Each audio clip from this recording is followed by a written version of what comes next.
Last class में बच्चों आप लोगों को डायहाइब्रिड को समझा रहे थे। उस डायहाइब्रिड कोर्स में दो कैरेक्टर हमने लिए थे, सीड कलर और सीड का शेप। और डायहाइब्रिड कोर्स को जब हम पढ़ रहे थे तो उसमें एक चेकरबोर्ड हमने बनाया था, 16 का चेकरबोर्ड बनाया था। अब जो चेकरबोर्ड आपसे मैंने कहा था कि घर से बना के लाना है, बना के लाए थे आपको?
ये बच्चों से 16 का एक चेकरबोर्ड मैंने आपसे कहा था कि घर से बना के लाइए, बनाया सबने सर?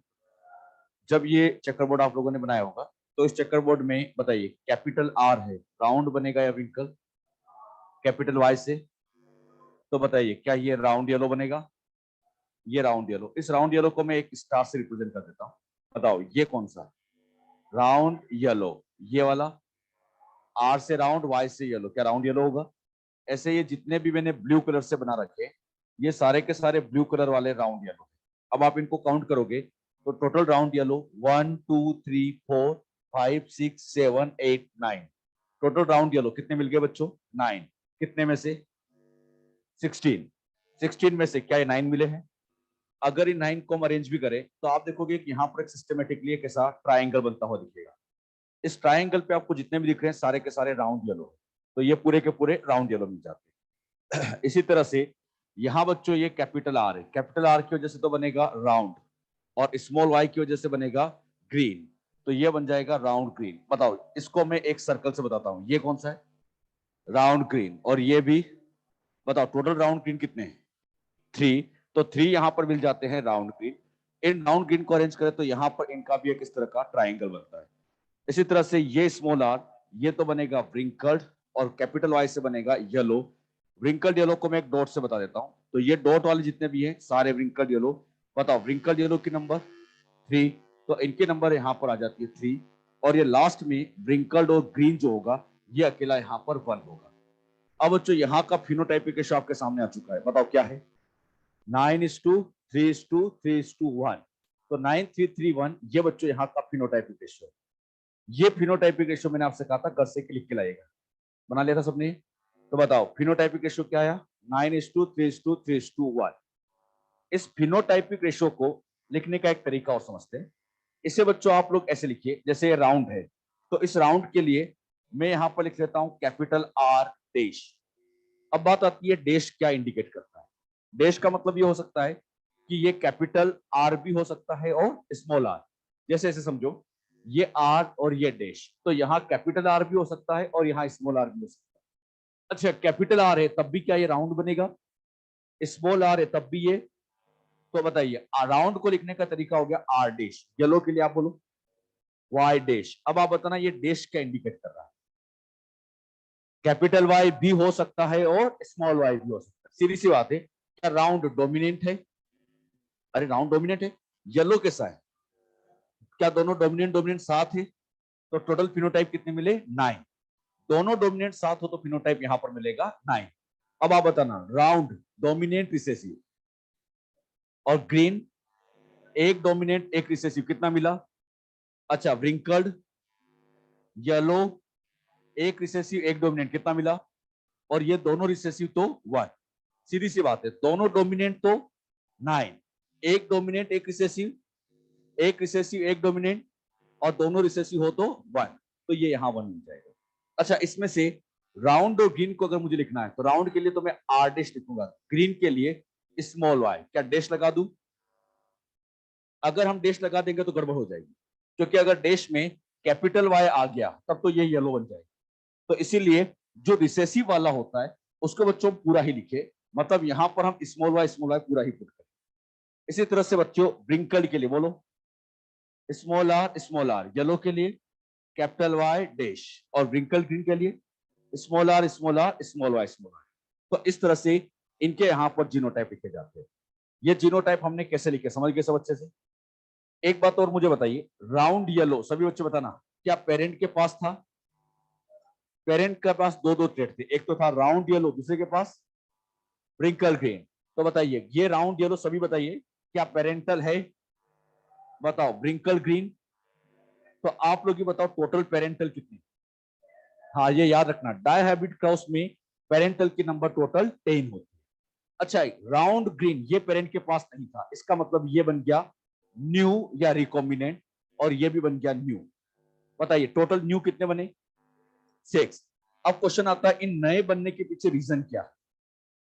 इन नए बनने पीछे रीजन आता है ड्यू टू इंडिपेंडेंट असॉर्टमेंट।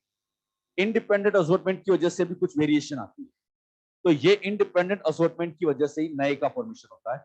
तो नए बनने के पीछे रीजन होता है इंडिपेंडेंट असॉर्टमेंट, और ये यहाँ का फिनोटाइपिक रेशियो 9:3:3:1 है। अच्छा ये 9:3:3:1 कौन सी जनरेशन का है? अब मैं आपसे पूछूंगा F1 का रेशियो बोलो। 1 ही है। अरे F1 में तो केवल एक ही आया था राउंड और येलो। ये 9:3:3:1 कौन सी जनरेशन का है? F2 का है। इसी तरह से बताइएगा यहां पर F1 का अगर मैं जीनोटाइपिक रेशियो बताऊं तो F1 में जीनोटाइप एक ही था, लेकिन F2 का अब मैं आपको जीनोटाइपिक रेशियो बताऊंगा तो यहां टोटल 9 मिलेगी। वो जीनोटाइपिक रेशियो कैसे लिखा जाता है उसको बच्चों अब मैं समझाने जा रहा हूं। लेकिन ये जो बात मैंने आपको समझाई, क्या ये आर डैश वाई डैश वाली बात क्लियर है सबको? आगे जब भी हमें जरूरत पड़ेगी हम बच्चों कभी भी ये 16 का चेकरबोर्ड नहीं बनाएंगे। ये 16 का चेकरबोर्ड बस आज एक बार समझाने के लिए बना दिया मैंने, आगे कभी भी 16 का चेकरबोर्ड नहीं बनेगा। बस हम डायरेक्ट इन कंक्लूजन को लिखा करें। मान लीजिए मैंने एक डाई हैबिट कोर्स किया और उसमें मुझे ए डैश बी डैश की नंबर बोलो बच्चों कितनी मिलेगी? 9। Small A B dash, capital A dash small B, दोनों रिसेसिव। कैसे समझ जाओगे बेटे? तो आगे मैं इसे 16 का चेकरबोर्ड नहीं बनाऊंगा, डायरेक्ट ऐसे लिखूंगा, और जैसे ऐसे लिखूंगा आप लोग को समझ में आना चाहिए दोनों डोमिनेंट 9, एक डोमिनेंट 3, एक डोमिनेंट 3, दोनों रिसेसिव 1। तो ये रेशियो हमें आगे काम में लेना पड़ेगा। अच्छा इस रेशियो को बहुत अच्छे तरीके से हम समझ भी सकते हैं। जैसे मैंने यहां पर तो राउंड और येलो वाला मतलब सीड कलर और सीड शेप का कैरेक्टर लिया। अच्छा मैं कोई दूसरा कैरेक्टर लेता और आपसे रेशियो पूछता, निकाल सकते थे? जरा थोड़ा दिमाग लगा के बताना। हम यहाँ पर टोटल कैरेक्टर लेते हैं 7। उन 7 कैरेक्टर में से मैंने कैरेक्टर चूज किया, एक तो मैंने ले लिया और वो ले लिया फ्लावर कलर, और मैंने एक को ले लिया हाइट, फ्लावर कलर और हाइट। अब याद करो फ्लावर कलर में क्या वॉयलेट होता था, और हाइट में एक हो गया टॉल। तो आप डायरेक्ट बताना वॉयलेट टॉल कितने? आपने डायरेक्टली कैसे बता दिया? दोनों डोमिनेंट है। अरे वॉयलेट भी डोमिनेंट है टॉल भी डोमिनेंट है। अब फिर बताना व्हाइट के साथ टोल का आना 3, वेरी गुड। फिर मैंने डायरेक्ट पूछा आप लोगों से वॉयलेट के साथ ड्वार्फ का आना, व्हाइट के साथ ड्वार्फ का आना 1। क्या बता सकते हो बेटे? तो F2 जनरेशन में आप लोग को बस इतना याद रखना, दोनों डोमिनेंट हो तो 9, एक डोमिनेंट एक रिसेसिव 3, एक डोमिनेंट एक रिसेसिव 3, दोनों रिसेसिव है तो 1 बन जाता है। क्लियर? अब बच्चों मैं आप लोगों को इसका जीनोटाइपिक रेशियो आपको समझाता हूं कि जीनोटाइपिक रेशियो कैसे लिखा जाए। ये जो जीनोटाइपिक रेशियो है 16 का चेकर बोर्ड है। अगर इस 16 के चेकर बोर्ड में इफ इन अ जीनोटाइप, अगर किसी जीनोटाइप में फर्स्ट बोथ पेरेंट्स या बोथ पेयर्स आर होमोजाइगस, अगर बच्चों कोई जीनोटाइप में दोनों पेयर होमोजाइगस है, जैसे यहां देखो ये पेयर होमोजाइगस है, ये बोलो क्या दोनों पेयर होमोजाइगस है? तो ये वाला जीनोटाइप आपको केवल और केवल वन टाइम देखने को मिलेगा, मतलब 16 में आपको ये केवल एक ही बार मिलेगा। अगर बच्चों सेकंड देता हूं, one pair homozygous and other pair heterozygous, एक बच्चों होमोजाइगस एक हेट्रोजाइगस है, तो ये यहां पर मिलेगा टू टाइम्स, ये टू टाइम मिलेगा।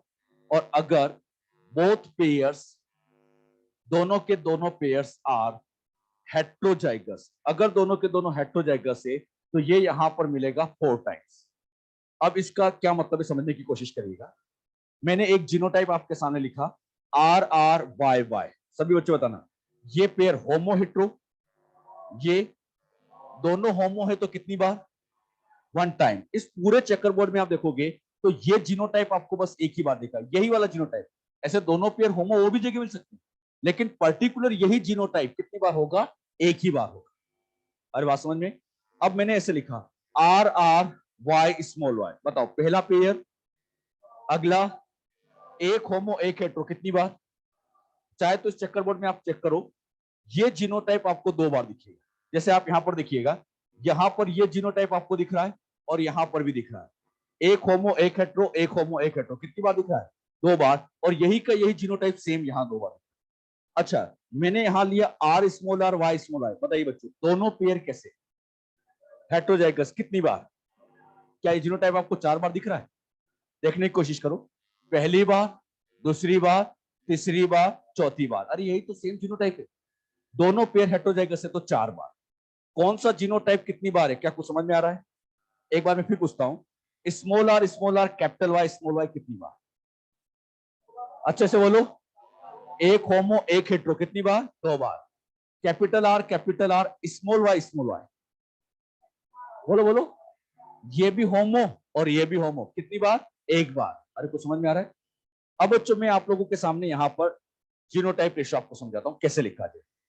जब आप जीनोटाइप लिखोगे तो सबसे पहले बच्चों मैंने जैसे यहां वाई वाई को लिखा, तो इस वाई वाई को दो बार लिखेंगे। फिर मैंने लिखा वाई स्मॉल वाई, इसको भी दो बार, स्मॉल वाई इसको भी दो बार। यहां पर एक लाइन खींच दो, दो बार दो बार दो बार। अब एक एक बार लिखो, Y Y, Y small Y small Y. अब इसके सामने जीनोटाइप लिखना है, तो ये बनेगा R R R small R, R R R small R, R R R small R. फिर यहां बनेगा small R small R small R small R small R. कैसे मैंने लिखा एक बार फिर बताता हूं, वाई वाई बच्चों बोलो कितनी बार? Y small Y small Y. अब कितनी बार? एक बार। क्या इतना लिख सकते हो? बोलो R R R small R, R R R R small R small R small R small R small R. लिख सकते हैं। ये जीनोटाइप कैसे लिखा है ये तरीका तो मैंने आपको समझा दिया। अब इसमें से आप मुझे बताइएगा, ये वाला 16 में चेक करके बोलो कितनी बार? क्या ये एक ही बार है? और चेक भी करोगे तो ये यहीं पर है। अब बच्चों 16 में आपको चेक ही नहीं करना है, हम तो डायरेक्ट लिखते जाएंगे और डायरेक्ट लिखना आना चाहिए। बताओ ये वाला दो बार कैसे पता किया? एक होमो एक हेट्रो, ये बोलो दो बार, एक होमो एक हेट्रो, ये चार बार। ये आराम से सोचो, एक बार क्योंकि दोनों होमो है। बताओ ये दो बार, एक होमो एक हेट्रो। बोलो ये वाला दो बार और ये वाला एक बार। रेशो निकालते, 1:2:4, 1:1:1। ये रेशो सबको याद भी रखना है। कैसे लिखा मैंने? 1:2:4, 1:1:1। एक बार फिर से 4:1:1:1। एक बार फिर से 1:1:1। अब बच्चों आप लोगों को मोनोहाइब्रिड डाईहाइब्रिड को उसके फिनोटाइप और जीनोटाइप के रेशो सबको याद रखना है। अपनी एनसीईआरटी में लिखे, तो ये सबको याद होना भी चाहिए। मैं आपसे पूछ रहा हूं, मोनोहाइब्रिड में phenotypic ratio, genotypic ratio 1:2:1, dihybrid का फिनोटाइप रेशियो 3:3:1, और डायहाइब्रिड का जीनोटाइपिक रेशियो 1:2:4, 1:1:1। क्या बता सकते हैं बेटे?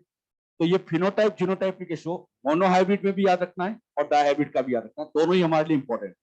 ट्राईहाइब्रिड टेट्राहाइब्रिड से कोई मतलब नहीं है, हमें बस मोनो डाई को ध्यान में रखना है। एनसीईआरटी में ये लिखा है, तो आप लोग इनके रेशियो तो कम से कम सभी याद रखिए। क्लियर?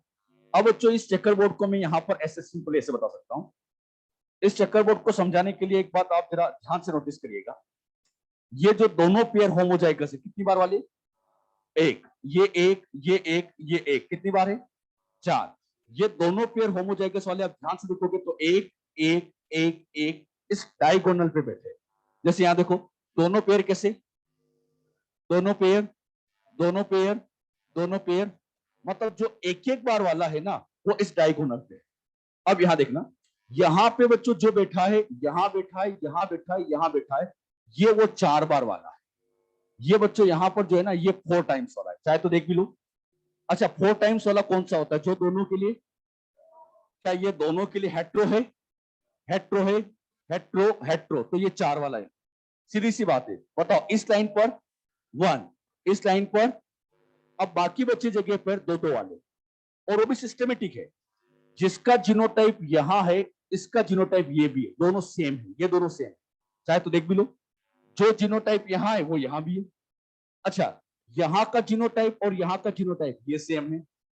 सिमिलरली यहां का जीनोटाइप, यहां का जीनोटाइप ये सेम है, और यहां का और यहां का जीनोटाइप सेम है। अच्छा, कौन सा क्या है एक बार फिर से आपको बताता हूं, आप लोग ही मुझे बताइएगा, आप लोग से बताना। बताओ, यहां कितनी बार वाला? 1 टाइम। क्या ये 1 टाइम वाले यहां आ गए? इस लाइन पर 4 टाइम्स। बताओ, यहां और यहां वाला सेम, यहां यहां, यहां यहां, और यहां यहां सेम। बना सकते हो? अब बच्चों एग्जाम में क्वेश्चन कैसे बनेगा अगर इससे बनता है तो? अगर यहां से क्वेश्चन बना तो वो क्वेश्चन ऐसे पूछेंगे, ऐसे यहां पर चेकर बोर्ड बना देंगे। इस चेकर बोर्ड में यहां लिख देंगे A B C D E F G H I J K L M N O P, और मैं आपसे पूछूंगा, बताओ बी इज इक्वल टू, हाँ हमने अभी पढ़ा, ये और ये कैसा होता है? Same. B equal to E, C equal to I, ये और ये कैसा होता है? सेम। बताइए, H equal to N, L equal to O, D equal to G J M, अरे चारों सेम ही। बताओ, ए इक्वल टू, अरे नहीं है, एक ही बार तो है ये। अरे ऐसा नहीं कि सबको हम ऐसे बराबर कर रहे हैं तो इसको भी कर ले। ये तो कितनी बार वाला है? केवल एक बार वाला। अरे बात समझ में? तो ऐसे क्वेश्चन आपसे चेकर बोर्ड बना के पूछा जा सकता है। फिनोटाइप जीनोटाइप रेशियो कैसे लिखना है, क्लियर हुआ है? इसको बना भी लो फटाफट।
इनके आंसर आप लोगों को लिखना है बेटे ना, इनके आंसर आप लोग लिखिएगा।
चलिए इनके आंसर बताइए। फिनोटाइपिक रेशियो सबने लिख लिया होगा। 9:3:3:1। Genotype 1:2:4 1:2:1:2:1। Types of genotype. Phenotype 2 की पावर n, 2 का स्क्वायर कितना हो जाएगा 4, और चाहे तो इसे काउंट कर लो 1 2 3 4। टाइप्स ऑफ जीनोटाइप 3 का स्क्वायर क्या 9 हो जाएगा। जाइगोटिक कॉम्बिनेशन 4 का स्क्वायर कितना आ जाएगा 16। ये 16 कौन से, चेकर बोर्ड। चेकर बोर्ड 16 का बनता है, इसलिए इसमें जाइगोटिक कॉम्बिनेशन भी 16 का बनेगा। ये वाली बातें तो आप लोग को पता रखनी है। चलिए आगे अब हम समझते हैं इसका कंक्लूजन। मेंडल ने डायहाइब्रिड क्रॉस से क्या कंक्लूजन निकाला, इस बात को अब हम समझे। Conclusion of dihybrid cross. Mendel ने डायहाइब्रिड क्रॉस के बेसिस पे जो कंक्लूजन दिया उसे कहा जाता है law of independent assortment. Assortment का मतलब होता है बच्चों इनहेरिटेंस। एक कैरेक्टर की इनहेरिटेंस दूसरे कैरेक्टर की इनहेरिटेंस से इंडिपेंडेंट होती है। मतलब यह है कि जब ये कैरेक्टर अगली जनरेशन में जा रहा होगा तो इस दूसरे वाले कैरेक्टर्स के साथ कोई इंटरेक्शन नहीं कर रहा होगा, ये दूसरे वाले कैरेक्टर से बिल्कुल इंडिपेंडेंट जा रहा होगा। मतलब ये अपने रास्ते जा रहा होगा, ये अपने रास्ते जा रहा होगा, दोनों की आपस में कोई इंटरेक्शन नहीं हो रही है, दोनों एक दूसरे से इंडिपेंडेंट है। अब मेंडल से पूछा गया कि आप कैसे कह सकते हो कि ये एक दूसरे से इंडिपेंडेंट जाते हैं। इसका आंसर मेंडल कहता है F2 जनरेशन में जो हमें रेशियो मिला है 9:3:3:1, उस 9:3:1 का मिलना हमें समझाता है कि यहां पर ये एक दूसरे से इंडिपेंडेंट। इंडिपेंडेंट कहने का मेरा मतलब ये है कि ये अपने रास्ते जाता है मतलब मोनोहाइब्रिड पैटर्न में जाता है, ये अपने रास्ते जाता है मतलब मोनोहाइब्रिड में। मतलब 9:3:3:1 के अंदर ये अभी भी मोनोहाइब्रिड है, ये अभी भी मोनोहाइब्रिड। कैसे, मान लीजिए इस अकेले कैरेक्टर को लेकर स्टडी करें तो क्या इसको मोनोहाइब्रिड कहेंगे। अरे एक कैरेक्टर की स्टडी क्या कहलाती है। अगर हम सीट के शेप की बात करें तो दो तरह के शेप होते हैं, राउंड और व्रिंकल। सभी बच्चे अच्छे से बताना, राउंड और व्रिंकल का फिनोटाइपिक रेशियो 3:1। अरे F2 में फिनोटाइपिक रेशियो क्या 3:1 ही आएगा। बताइए अगर मैं इस अकेले कैरेक्टर को लेता तो ये भी मोनोहाइब्रिड होता, और यहां पर सीड कलर में दो तरह के कलर होते हैं, येलो वर्सेस ग्रीन, और इनका फिनोटाइपिक रेशियो निकालता तो 3:1 ही होता। अब बच्चों ये भी मोनोहाइब्रिड है, ये भी मोनोहाइब्रिड। डायहाइब्रिड में कुछ नहीं, बस इन दोनों का सिंपल एक मल्टीप्लीकेशन हो गया। जरा सोचिए अगर इन दोनों का एक मल्टीप्लाई कर ले तो बताओ 3 का 3 से बोलो कितना, और ये 9 भी कौन सा, राउंड और येलो, तो ये राउंड येलो आ जाएगा। बताइए 3 का 1 से कौन सा वाला, राउंड और ग्रीन।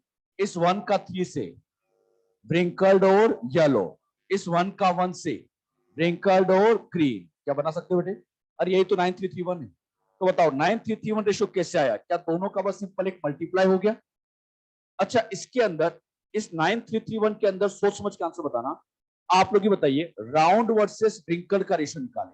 बताओ राउंड कितने हैं? 9 तो ये है, प्लस 3 ये भी है, क्या टोटल 12 है? अच्छा, रिंकल निकालो, 3 और 1 4। बताओ रेशियो निकालो, ये 3:1 मतलब कौन सा रेशियो? तो बताओ क्या ये कैरेक्टर अभी भी मोनोहाइब्रिड है? ये अभी भी मोनोहाइब्रिड है, मतलब इंटरेक्शन नहीं कर रहा। चाहे तो आप इस दूसरे कैरेक्टर को भी सोचो, अगर मैं यहाँ पे येलो वर्सेस ग्रीन का रेशियो निकालू, तो येलो यहाँ पर ये 9 और ये 3, मतलब टोटल हो जाएंगे 12। और ग्रीन यहाँ पे निकालो 3 और 1 4, मतलब वही 3:1 ही तो है। बताओ ये कैरेक्टर किस पैटर्न में है? मोनोहाइब्रिड। ये कैरेक्टर, क्या दोनों अभी भी मोनोहाइब्रिड ही है? क्योंकि यहाँ अभी भी इनका रेशियो 3:1 ही आ रहा है, मतलब ये अभी भी मोनोहाइब्रिड ही है, आपस में कोई इंटरेक्शन नहीं कर रहे। अगर बच्चों यहाँ 9331 के अलावा कोई और रेशियो आता, 9331 के अलावा कोई और रेशियो आता, तो हम कह सकते थे कि इंटरेक्शन हो रही है। लेकिन 9331 का मिलना यह बताता है कि कोई इंटरेक्शन नहीं हो रही। बस हुआ क्या, इन दोनों मोनोहाइब्रिड को हमने साथ में ले लिया, तो दोनों को साथ में लेने से इनका एक मल्टीप्लाई हो गया, और वही मल्टीप्लाई बन गया डाइहाइब्रिड क्रॉस। तो डाइहाइब्रिड कुछ और नहीं, सिंपल दो मोनोहाइब्रिड का केवल एक मल्टीप्लीकेशन है, उसको मल्टीप्लाई करते डाइहाइब्रिड मिल जाता है। अच्छा, मेंडल ने अपनी जो बात बताई थी वो तो कुछ इस तरह से बताई, लेकिन इसी बात को जब बच्चों, मेंडल ने तो ऐसे मैथमेटिक्स से बताया था, और मेंडल जब ऐसे मैथमेटिक्स समझाता था तो उस टाइम के साइंटिस्ट लोगों को समझ में नहीं आता था। बाद में जब मेंडल के बाद में क्रोमोसोम की डिस्कवरी हो गई, और इन चीजों को जब क्रोमोसोम लेवल पर समझा गया, तो हमें एग्जैक्ट रीजन समझ में आया कि इंडिपेंडेंट असॉर्टमेंट होता क्यों है। ये हमें तब समझ में आता है जब हम कहां देखें, क्रोमोसोम लेवल पर। आप लोगों को मैंने सिखा भी रखा है, सीड का शेप ये क्रोमोसोम नंबर 7 पे है, और सीड कलर क्रोमोसोम नंबर 1 पे। जैसे बच्चों यहां पर समझो, ये आर स्मॉल आर, ये तो है सीड का शेप। सीड का शेप कौन से क्रोमोसोम पे? ये क्रोमोसोम नंबर 7, ये क्रोमोसोम 7। और ये सीड का कलर क्रोमोसोम नंबर, पहले तो इतना बताओ, जीन एक ही क्रोमोसोम पे है या अलग अलग? अच्छे से बोलो, जीन एक पर या अलग अलग? अब बताओ, इनका अरेंजमेंट सभी को मैंने सिखाया भी था, क्या आपस में उल्टा भी हो सकता है? तो सोच समझ के आंसर देना। इस राउंड के साथ, इस राउंड के साथ यहां पर अभी क्या येलो आ रहा है, लेकिन अगर ये उल्टा हो जाए तो राउंड के साथ बताओ क्या आएगा? क्या राउंड के साथ हमेशा येलो आएगा? क्या राउंड के साथ ग्रीन भी आ सकता है? बताओ क्यों? हाँ, ये इंडिपेंडेंट क्यों है? क्योंकि ये अलग अलग क्रोमोसोम पर बैठे। अरे कुछ समझ में आया? बताओ, जीन सेम क्रोमोसोम पे अलग अलग? अरे जब अलग अलग प्लेन में बैठे हैं तो ये एक दूसरे से इंडिपेंडेंट जाएंगे। तो राउंड के साथ येलो भी आ सकता है, राउंड के साथ ग्रीन भी आ सकता है, ये एक दूसरे से इंडिपेंडेंट है। रीजन इतना सा है कि जीन अलग अलग क्रोमोसोम पर बैठी है। तो इंडिपेंडेंट असॉर्टमेंट तभी होता है जब जीन्स अलग अलग क्रोमोसोम पर बैठी है। मतलब ये लो तब तक ही अप्लाई है जब तक कि जीन ऐसे अलग अलग क्रोमोसोम पर बैठी है। जरा सोचिए, क्या एक क्रोमोसोम पर एक से ज्यादा जीन नहीं हो सकती? सोचिए जरा, अगर यहां पर इसी क्रोमोसोम पे मान लीजिए सिखाने के लिए वाई होता, तो जैसे ये वाई होता तो राउंड के साथ यहां पर हमेशा येलो आता, यहां पर भी राउंड के साथ हमेशा येलो आता। तो बताओ ये इंडिपेंडेंट हो जाती है, डिपेंड हो जाती? मतलब यहां पर इंडिपेंडेंट असॉर्टमेंट फेल हो जाता, एक नई फिनोमिना चालू हो जाती। इंडिपेंडेंट असॉर्टमेंट तब तक ही अप्लाई है जब तक कि जीन अलग अलग क्रोमोसोम पर बैठी है। जैसे जीन सेम क्रोमोसोम पर बैठी होगी, क्या लिंकेज चालू होगी और ये लो ऑटोमेटिकली फेल हो जाएगी। तो क्या ये लो यूनिवर्सल है? ये लो यूनिवर्सल लो नहीं है। बताओ ये लो कब तक अप्लाई है? जब तक कि जीन अलग अलग क्रोमोसोम पर बैठी है। जैसे जीन सेम क्रोमोसोम पर बैठेगी, क्या ये लो फेल हो जाएगा? तो फिर मेंडल का कौन सा लो यूनिवर्सल? Law of segregation. केवल और केवल सेग्रीगेशन को यूनिवर्सल लॉ कहा जाता है। क्या डोमिनेंसी का एक्सेप्शन है? आपको मैंने दो एक्सेप्शन बताए, incomplete dominancy, codominancy. Law of independent assortment का एक्सेप्शन लिंकेज, इसका एक बहुत बड़ा एक्सेप्शन लिंकेज को बताया। अच्छा, ये जो लॉ है, ये लॉ तो हमने सीख लिया, लेकिन इसका एप्लीकेशन बहुत बड़ा है। इसका फायदा ये होता है, बताइए क्या हम इन दोनों कैरेक्टर को बस सिंपल एक मल्टीप्लाई कर रहे हैं, जैसे मल्टीप्लाई किया डाई हाइब्रिड हो गया। अब मैं आपसे पूछता कि डाई हाइब्रिड में मजा नहीं आता, ट्राई हाइब्रिड का निकालो, निकाल सकते हो? बताओ, दो 3:1 का मल्टीप्लाई करें, 9:3:3:1 आया, क्या ये डाई हाइब्रिड का आया? अब मुझे ट्राई हाइब्रिड का निकालना है, क्या करूं? क्या एक बार और 3:1 से मल्टीप्लाई कर ले? जैसे इसका एक बार और 3:1 से मल्टीप्लाई करो, ट्राई हाइब्रिड का आ जाएगा। अच्छा, ट्राई हाइब्रिड में मजा नहीं आता, टेट्रा में निकालो। अरे एक और बार 3:1 का, तो जैसे जैसे 3:1 का मल्टीप्लाई करते जाओगे, mono di tri tetra hexa जितने भी है सारे क्रॉस के जीनोटाइपिक फिनोटाइपिक रेशो बड़े आसानी से बता सकते हो। अच्छा, ये तो मैंने बताया फिनोटाइपिक रेशो, जीनोटाइपिक रेशो भी निकाल लेते हैं। बताओ इस मोनो हाइब्रिड का निकालो, 1:2:1। अगले का निकालो, बताओ दोनों का क्या करना है?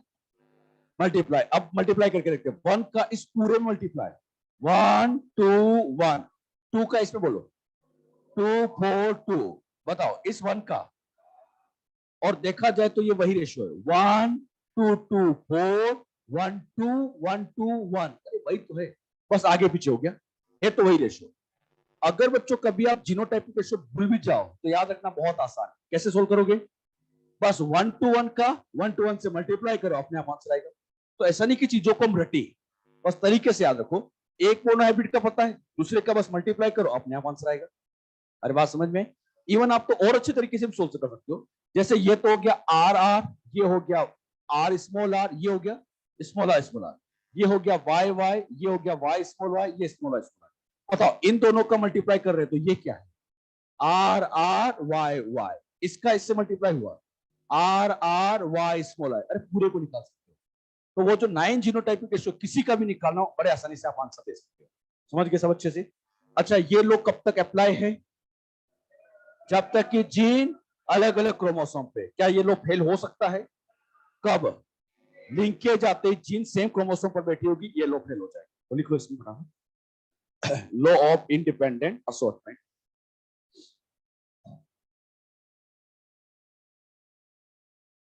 According to this law, according to this law, when two or more characters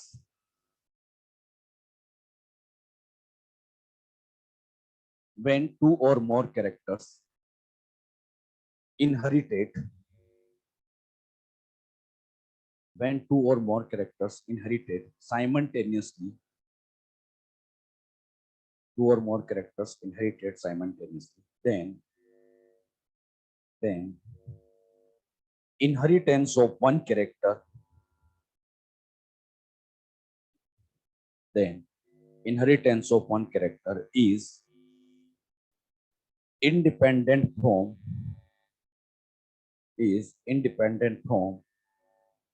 inheritance of other characters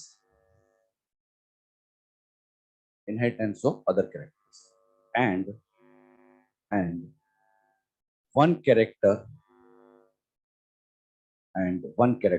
inherited just like in one character inherited just like in monohybrid cross.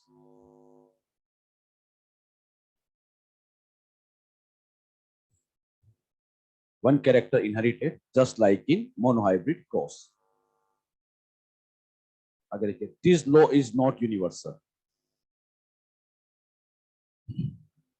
This law is not universal. Exception बताओ बच्चों, linkage, और चाहे तो उसको बराबर बना भी लो। Phenotypic ratio भी लिख लेना, जीनोटाइपिक भी लिख लेना, ताकि ध्यान रहे आपको।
इस पे बेस्ट क्वेश्चन है, कर लोगे?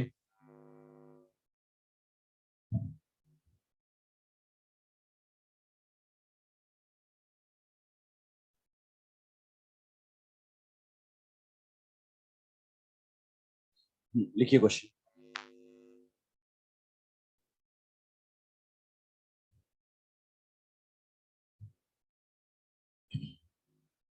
in F2 generation of in F2 generation of Mendelian dihybrid cross in F2 generation of Mendelian dihybrid cross, find out probability of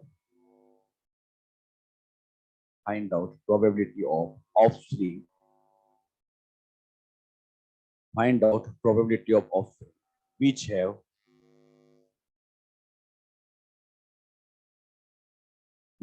पहला क्वेश्चन,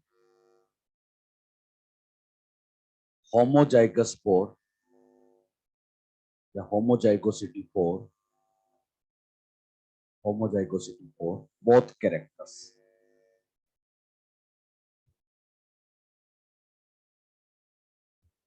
दोनों कैरेक्टर के लिए होमोजाइगस, ये आपको सोल्व करना है F2 जनरेशन। इसमें कई सारे क्वेश्चन आएंगे अभी। दोनों के लिए क्या होना चाहिए? होमोजाइगस। बताइए, ये आपको फिनोटाइप में पता चलेगा या जीनोटाइप? अब दोनों के लिए क्या होना चाहिए? यहां पे भी होमो, यहां पे भी होमो, ऐसे कितने हैं? सोचो कितने आ जाएंगे? 4।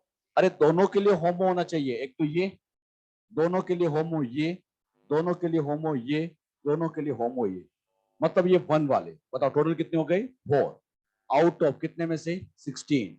तो आंसर आ जाएगा 4/16।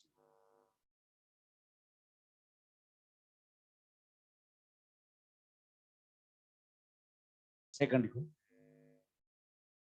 homozygous for one character, homozygous for one character and heterozygous for other, homozygous for one character and heterozygous for other। एक के लिए होमो, दूसरे के लिए हेट्रो। कितना?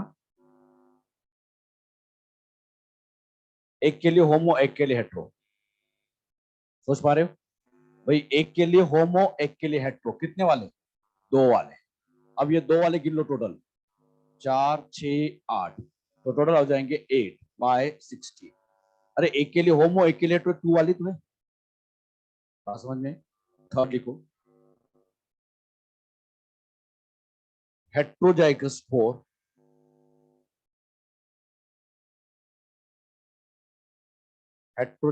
for both characters,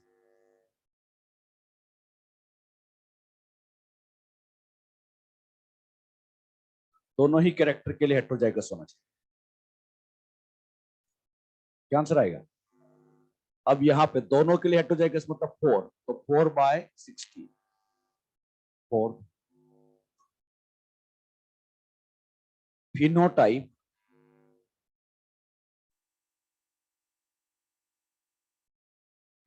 similar to parents, phenotype similar to parents, क्या आएगा? 10/16। हाँ, यहाँ पे बच्चे यही गलती करते हैं। क्या पूछा है? फिनोटाइप जीनोटाइप, तो सोच समझ के आंसर देना है। फिनोटाइप मतलब क्या है? Round yellow, wrinkle green. बताओ, राउंड येलो ये पेरेंटल है और रिंकल ग्रीन ये पेरेंटल है, तो फिनोटाइप पूछा है, तो टोटल फिनोटाइप पेरेंटल कितने हो गए? 10। तो 10/16। अगला क्वेश्चन को ढंग से पढ़ना, फिनोटाइप जीनोटाइप में गड़बड़ मत करना। देखिए, genotype similar to parent,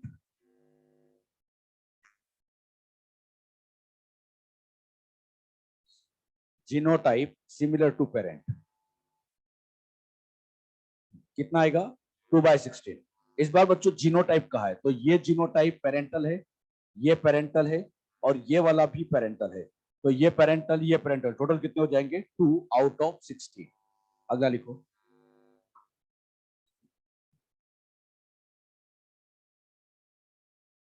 phenotype similar to F1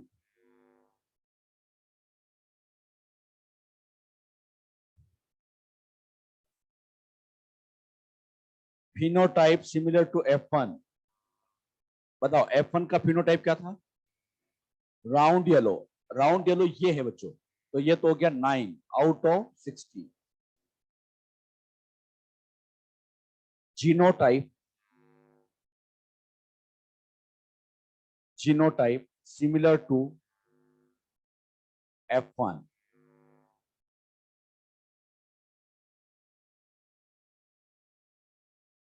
genotype similar to F1 क्या आएगा? बताओ F1 का जीनोटाइप क्या है? R स्मॉल और Y स्मॉल, ये वाला, तो ये आ जाएगा 4/60। अगला new new phenotypic combinations. New phenotype क्या आंसर आएगा? न्यू फिनोटाइप मतलब 6/60। ये वाले तो हो गए पेरेंटल, तो ये हो गया न्यू। और क्या पूछा है? फिनोटाइप, तो ये आ जाएगा 6/60। आगे लिखो। New genotypic combination. New genotypic combination. New genotype 14/16। अब बच्चों ये दोनों तो हो गए पेरेंटल, तो ये जीनोटाइप ये सारे के सारे ये कौन से हो जाएंगे? न्यू। तो 14/16। Next, ratio between parental phenotype and new genotype. Parental phenotype and new genotype.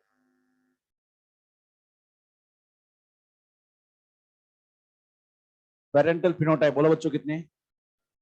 Phenotype पूछा है तो पेरेंटल फिनोटाइप ए, और जीनोटाइप नए वाले 14। 10/14 या 5:7। आगे देखो। Phenotypic ratio phenotypic ratio between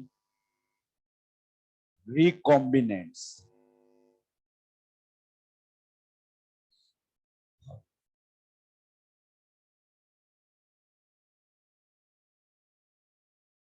phenotypic ratio between recombinants।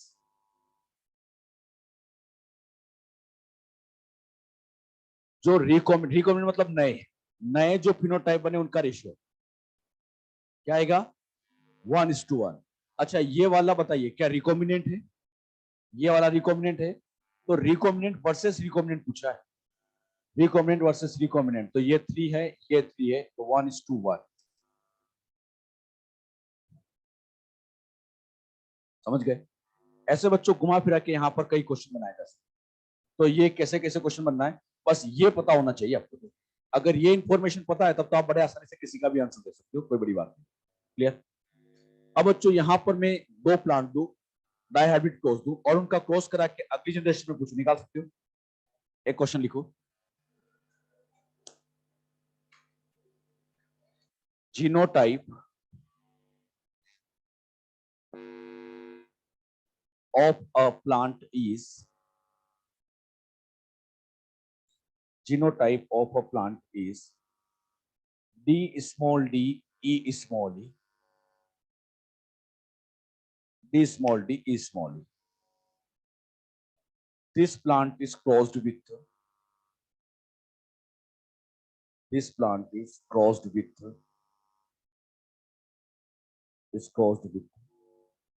D small e genotypic plant.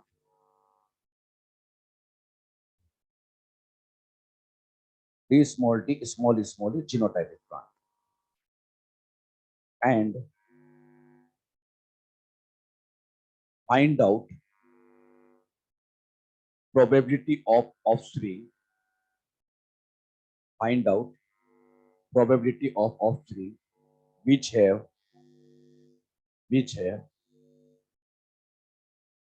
small d,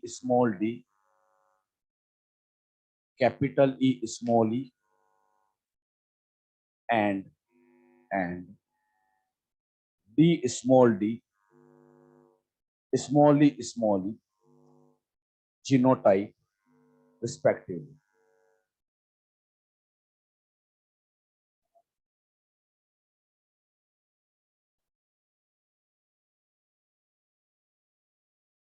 इन दोनों का क्रॉस करना है और ये वाला फाइंड आउट।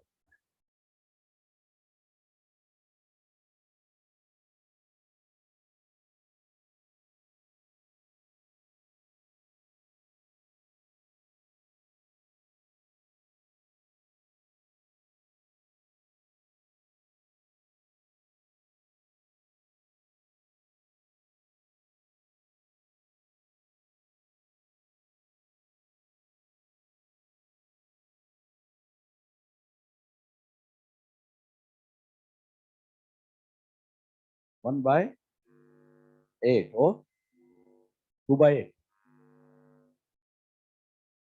2/16,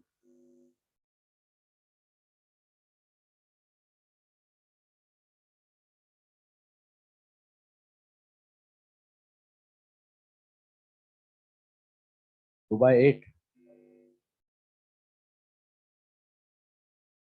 चलिए इस क्वेश्चन को मैं समझाता हूँ, एक मिनट ध्यान दो बेटे। ये वाला क्वेश्चन मैं समझाता हूँ। कुछ बच्चों को तो इसको सोल्व करने का तरीका पता है, कुछ बच्चों को नहीं पता है। तो जिनको नहीं पता इसको कैसे सोल्व करना है, एक मिनट समझो अभी। अगला वाला क्वेश्चन आप लोग बताइएगा कि आप लोगों को इसको सोल्व करना है तो दो तरीके से सोल्व कर सकते हैं। पहला तरीका तो इसके गेमिट बनाया जाए, तो इससे capital D, capital D, small e, small d, capital E, small e, फिर इधर से capital D, small e, small e, और ऐसे चेकर बोर्ड बना के सोल्व करें। अच्छा, ऐसा सोल्व करने से आंसर तो आ जाएगा, कोई बुराई नहीं है, आंसर तो आता है। लेकिन इसमें तो टाइम बहुत लगता है और गलती के चांस भी बहुत ज्यादा है। तो हम इस क्वेश्चन को ऐसे सोल्व नहीं करेंगे। आंसर तो आता है, कोई बुराई नहीं है, लेकिन इसमें टाइम बहुत लगता है। इसको सोल्व करने का सबसे बेस्ट तरीका है मेंडल को सम्मान दे।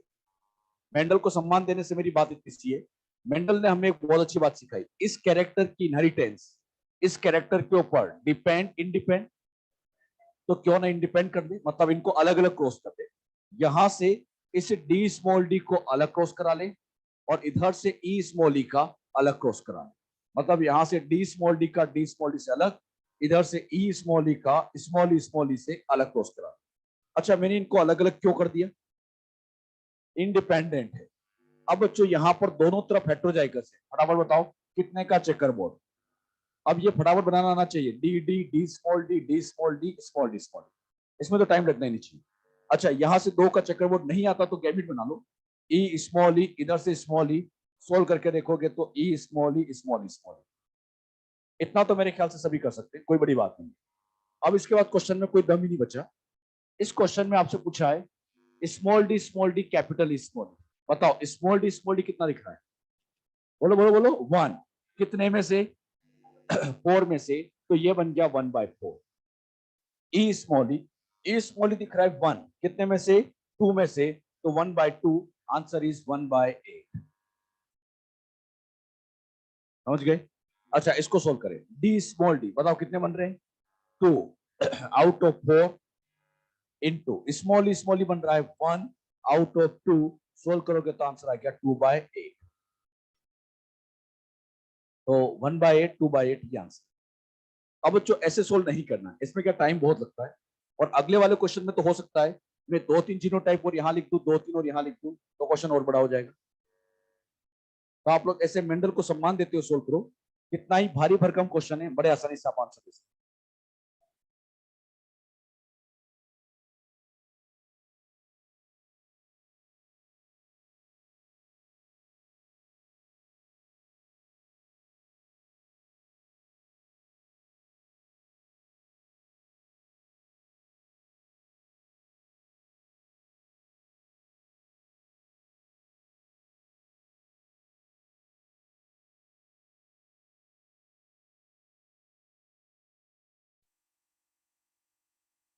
हो गया कंप्लीट। अगला क्वेश्चन ले।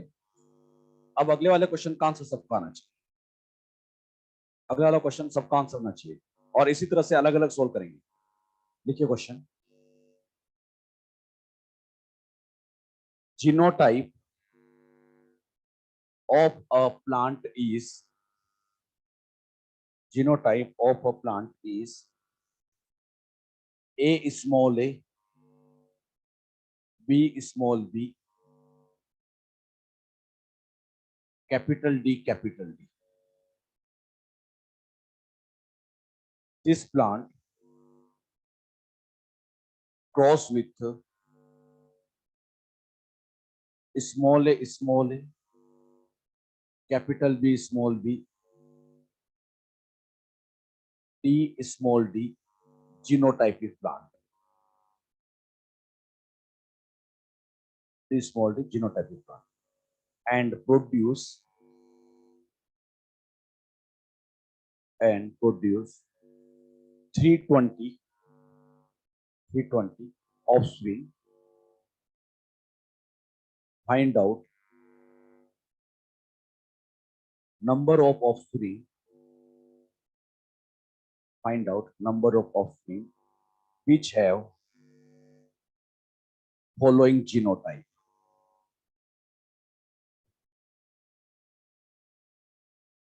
Number of offspring which have following genotype. Clear? और उन जीनोटाइप में सबसे पहला small a, capital B small B,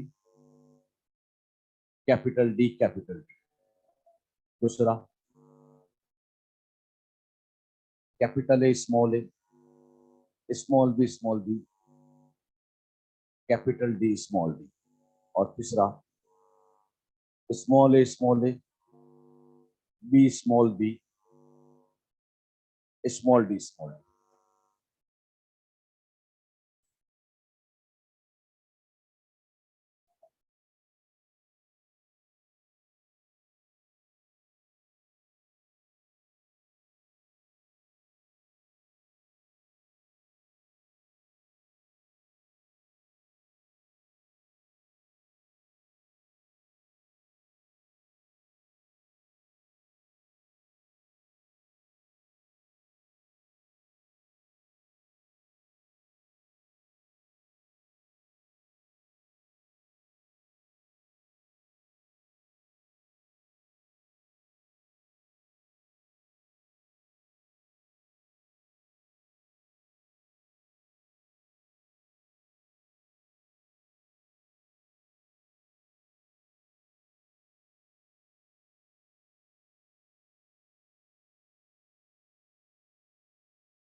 कर पा रहे हैं सोल्व?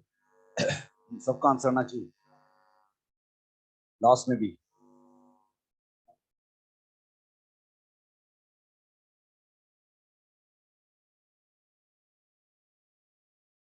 इसको सोल्व करने का तरीका हमने बच्चों ये सीखा कि इन दोनों को अलग क्रॉस करा। अच्छा, अलग क्रॉस करना तो अब ये चेकरबोर्ड फटाफट बनाया करो।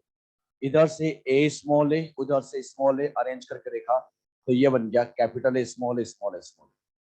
दोनों तरफ हेट्रोजाइगस कितने का चेकरबोर्ड? 4। फटाफट बना लिया करो 4 का checkerboard. B B, B small B, B small B, small B small B. इसको सोल्व करोगे तो यहाँ से कैपिटल डी, इधर से capital D small D, arrange करके देखोगे तो डी डी और डी स्मॉल डी। पहले मुझे बताओ हमने इनको अलग अलग करके सोल्व क्यों किया? Independent assortment. अब इतना सोल्व करने के बाद तो क्वेश्चन में कोई दम ही नहीं बचती। ये लिखने में मुश्किल से 20 सेकंड लगने चाहिए, कोई टाइम ही लगता है इसको लिखने में। होना एबिलिटी तो है। अब यहाँ पर इसको सोल्व करना है। स्मॉल स्मॉल है बच्चों, कितना आया? 1 आउट ऑफ 2। चलिए B small B 2 out of 4 और capital D 1 out of 2। Solve करोगे तो आंसर आ गया 2/60। टोटल प्लांट कितने दिए क्वेश्चन में? 320। जितने दिए उससे मल्टीप्लाई कर लो, आंसर कितना आ रहा है 40। इसको सोल्व करते हैं। इस A small a 1 out of 2 into small b 1 out of 4 into D small d 1 out of 2। तो इसका आंसर आ जाएगा 1/60 इंटू 320। आंसर कितना आ गया 20। इस वाले को सोल्व करें। स्मॉल स्मॉल कितना 1/2। बताओ बी स्मॉल बी 2/4। लेकिन खास बात स्मॉल डी है ही नहीं, तो ये तो क्या 0 और 0 multiply by something, answer is 0। कर सकते हैं बेटे। अच्छा इस क्वेश्चन में मैं यहां पर पूरी एबीसीडी भी लिख देता, क्या आंसर दे सकते थे? कितना ही बड़ा जीनोटाइप दे दे हम बड़े इजीली आंसर दे सकते। और तरीका बहुत आसान है, मेंडल को सब मान दो। अब बच्चों यहां पर ये तो मैं आप लोगों को अभी जीनोटाइप लेवल पे सिखा रहा था। इन्हीं क्वेश्चनों को अगर फिनोटाइप लेवल पे दिया जाए निकाल सकते हैं। एक क्वेश्चन हम फिनोटाइप लेवल पे भी लेते हैं। तरीका यही रहेगा, लेकिन ना सोल्व करने का पैटर्न अपना यही चलाएंगे। और ये सबसे आसान तरीका है, इससे आसान तरीका नहीं है। लिखिए इन garden pea plant, in garden pea plant, tallness is dominant over dwarfness, and round seed shape is dominant over wrinkle.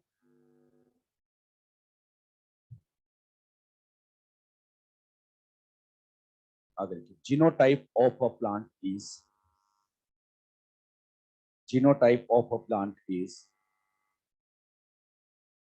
T small t r small r.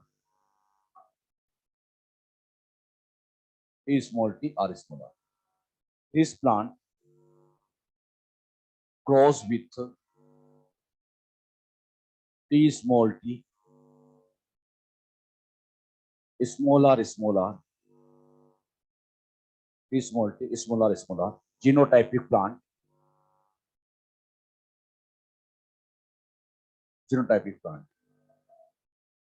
Find out probability of offspring.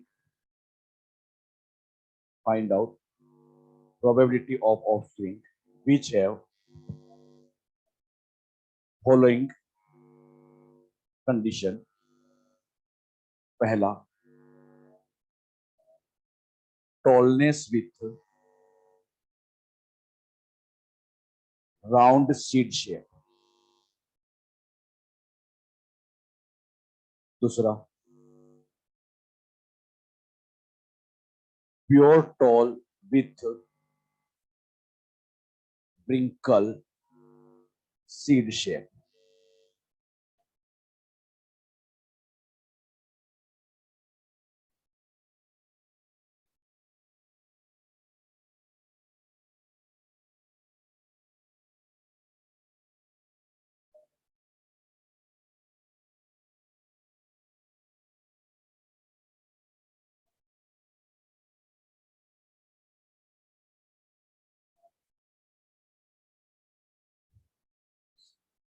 Online में जो बच्चे पढ़ रहे हैं उनका भी अगर answer आता तो लिखा करो ना क्या आंसर आ रहा है ऑनलाइन में भी।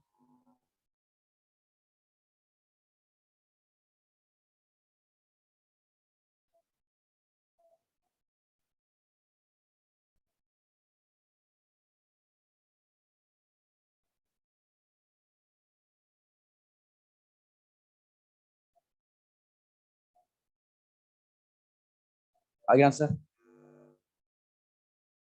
सोल्व करने का अपना तरीका यही है। इन दोनों को अलग क्रॉस कराओ।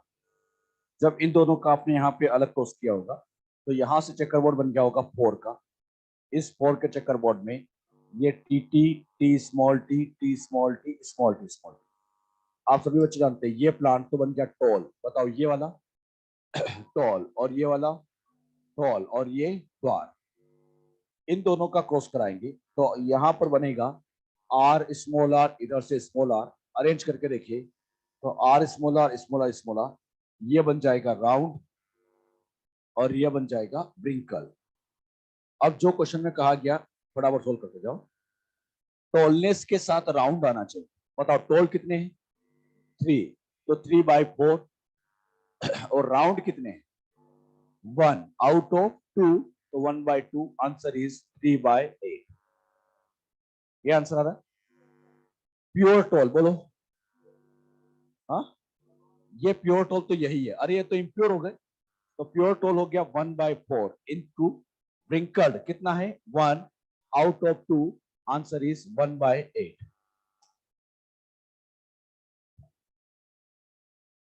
कितने बच्चों का आंसर आ रहा है? आ गया सबका आंसर? बेटे कैसे सोल्व करना है? अच्छा, ये क्वेश्चन तो हमने जीनोटाइप लिए, फिनोटाइप भी लिए। अब इसी क्वेश्चन को भी कंटिन्यू करते, खत्म नहीं हुआ है। इसी क्वेश्चन में मेरा third question, third, phenotypic ratio निकालो।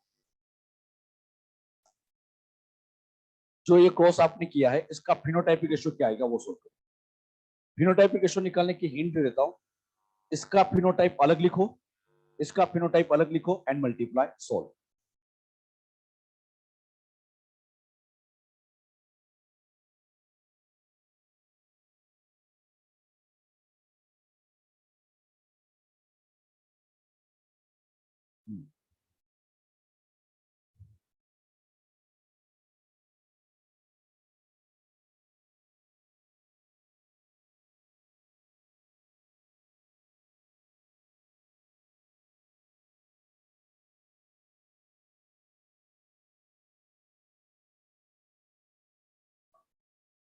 आगे आंसर बताइए। फिनोटाइपिक रेशियो इसका निकालो, कितना आएगा? टॉल तो आ गए 3 और ड्वार्फ आ गया 1, मतलब यहां आ गया 3:1। अच्छा, यहां पर रेशियो आएगा राउंड वर्सेस ब्रिंकल का। राउंड तो है 1, ब्रिंकल भी 1, तो 1:1। बस दोनों का क्या करना है? मल्टीप्लाई। अब आप बताओ 3 का 1 से, 3 का 1 से, 1 का 1 से और 1 का 1 से 1, 3-3-1-1। या कोई बच्चों का हो सकता है 3-1-3-1 भी आ रहा होगा, आगे पीछे आ सकता है, कोई फर्क नहीं पड़ता है, आंसर तो यही रहेगा। तो इसमें आंसर आ गया 3-3-1-1। इसी में ही अगला क्वेश्चन कंटिन्यू भी, types of phenotype.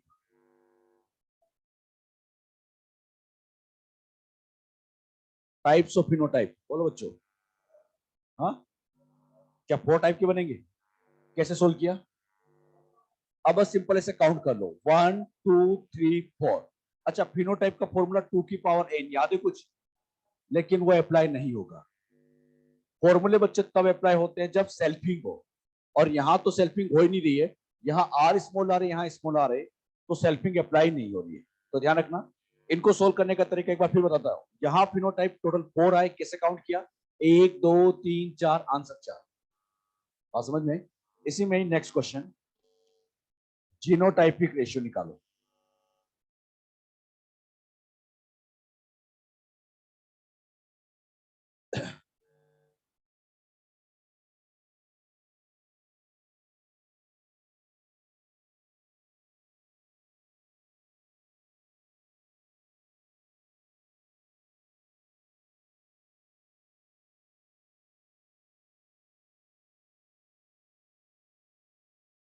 Genotypic ratio आ गया?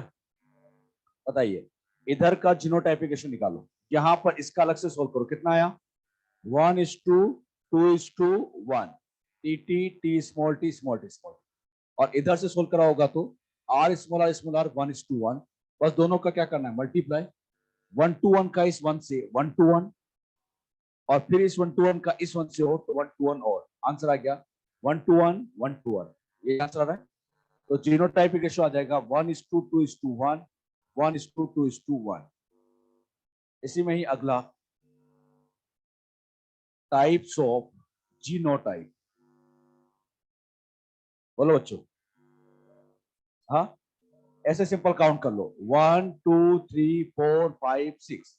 हम यहां पर फॉर्मूले अप्लाई क्यों नहीं करते? फॉर्मूले तब अप्लाई होते हैं जब सेल्फिंग हो, लेकिन यहां तो सेल्फिंग है ही नहीं, तो फॉर्मूले अप्लाई नहीं होंगे। डायरेक्ट आंसर हम देंगे 6। अगला, जाइगोटिक कॉम्बिनेशंस,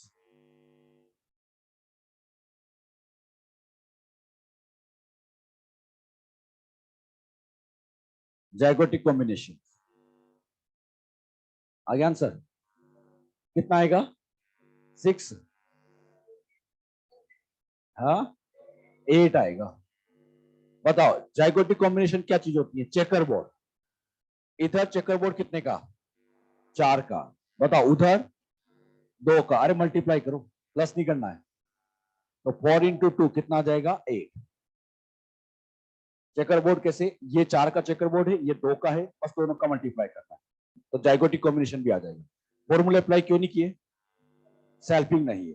फॉर्मूले तब अप्लाई करते हैं जब सेल्फिंग हो, तो सेल्फिंग हो तो फॉर्मूले अप्लाई करते हैं, यहाँ फॉर्मूले अप्लाई करने की जरूरत नहीं। ये जो समझा, समझ में आया बेटे?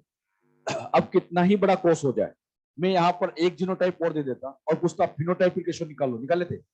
इसका अलग, इसका अलग, अगले का और अलग, बस मल्टीप्लाई करो। कितना ही क्वेश्चन दिया जाए, फिनोटाइप जीनोटाइप कुछ भी पूछा जाए, बस मेंडल को सम्मान दो। ये मेंडल को सम्मान देने की बात समझ में आती है। अलग अलग क्रॉस करो, उससे बच्चों कितना ही बड़ा क्वेश्चन हो, सबके जीनोटाइप फिनोटाइप आप आसानी से निकाल सकते हैं। अच्छा, फॉर्मूले कब अप्लाई होते हैं? एक क्वेश्चन लिखो, अब अगला क्वेश्चन है ना, लिखिए। On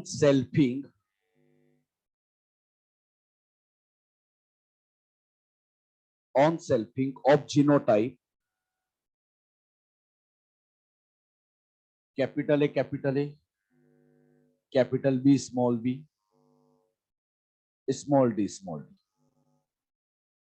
on selfing of genotype find out. यही क्वेश्चन सारे, पहला फिनोटाइपिक रेशियो, दूसरा टाइप्स ऑफ फिनोटाइप, तीसरा जीनोटाइपिक टाइप्स ऑफ जीनोटाइप, और चौथा पांचवा जाइगोटिक कॉम्बिनेशन।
को सॉल्व करने के लिए आप लोगों ने बहुत मेहनत की है।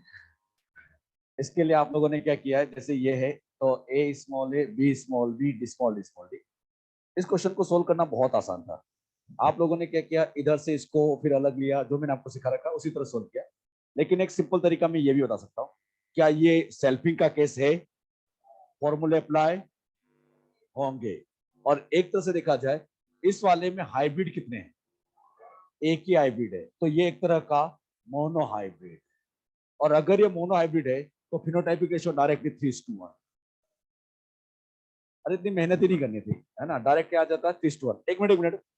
अब आपने जो सोच किया है वो भी सही तरीका है, गलत नहीं है, और मैं तो चाहूंगा वैसा ही करो ताकि प्रैक्टिस भी अच्छी हो जाए। अगर आप इनको अलग अलग सोल्व करोगे तो बताओ, इधर से कैपिटल ए, इधर से सोल्व करोगे तो 4 का चेकरबोर्ड बन गया होगा, B B B small B B small B small B small B, और इसको सोल्व किया होगा तो स्मॉल डी ये बनता है। अब इसका फिनोटाइपिक रेशियो आप लोगों ने निकाला, बिल्कुल सही निकाला, लेकिन गलती क्या की, बताओ ये कितना है, 1 या 1:1? अरे एक ही है तो 1 ही लिखेंगे ना, बात समझ ना, 1:1 नहीं लिखना है। अब बताओ यहाँ का फिनोटाइपिक रेशियो निकालो, 3 तो ये हो जाएंगे, एक ही हो जाएगा, क्या 3:1 आ जाएगा? बताओ इधर का 1। अब आप बताओ 1 का 1 से मल्टीप्लाई, 1 इंटू 3:1। बताओ इस 1 का 3 से, 3 का 1 से 1, तो 3:1 ही आएगा। अब बच्चों ने सोल्व सब कुछ सही किया, बस ये कैलकुलेशन में गलती कर रहे हैं, बात समझ ना, तो कैलकुलेशन भी हमें अच्छे से करना है, कैसे इसको सोल्व करें। अच्छा यहाँ पर इसका आंसर क्या, 3:1। अच्छा टाइप्स ऑफ फिनोटाइप 2, अरे डायरेक्ट बोलो ना 1 2, या फिर फॉर्मूले भी लगा सकते हो, 2 की पावर है। अच्छा इस बार मैं फॉर्मूले क्यों लगा रहा हूं, बताओ, 2 की पावर एन की वैल्यू, अरे हाइब्रिड तो एक ही है ना, तो एन की वैल्यू 1 है, 2 की पावर 1 मतलब 2। अब आप डायरेक्ट बताओ जीनोटाइपिक रेशियो, अरे मोनो हाइब्रिड है तो डायरेक्ट लिखो ना 1:2:1।